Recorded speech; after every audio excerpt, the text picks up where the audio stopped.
అందరికీ నమస్కారం. ఇంకొక 2-3 నెలల్లో మనం ఎన్నికలకు వెళ్ళిపోతున్నటువంటి సందర్భంలో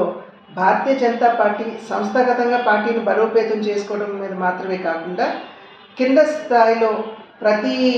గ్రామానికి వెళ్ళి పార్టీని ప్రజలకి చేరువ చేయాలి అనేటువంటి కార్యక్రమాన్ని చేపట్టడం జరిగింది.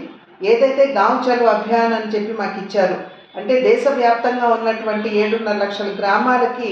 భారతీయ జనతా పార్టీని తీసుకువెళ్ళాలి అనేటువంటి సంకల్పంతో ఏదైతే ఈ కార్యక్రమాన్ని మనకి ఇచ్చారో దాన్నే ఆంధ్ర రాష్ట్రంలో ఇవాళ పల్లెకి పోదాం అనే పేరుతోటి ఆంధ్ర రాష్ట్రంలో ప్రతి భారతీయ జనతా పార్టీ కార్యకర్త ఈ రాష్ట్రంలో ఉన్నటువంటి 21,000 గ్రామాలకి వెళ్ళి అక్కడ 24 గంటల పాటు ఉంటూ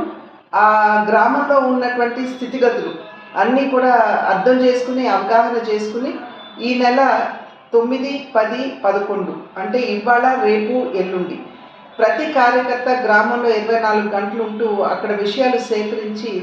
రాష్ట్ర పార్టీకి అందించేటువంటి నేపథ్యం ఇది. కేవలం కార్యకర్తలు చేయడం మాత్రమే కాకుండా ఒక రకంగా మన పార్టీని మనం ప్రజలకి చేరువ చేసే అంశంగా పరిగణిస్తూ మరి ఎవరైతే కార్యకర్తలు ఈ 21,000 గ్రామాలకి ఇవాళ నుండి 3 రోజుల పాటు వెళ్తారో వారందరికీ కూడా నా అభినందనలు నేను తెలియజేస్తున్నాను.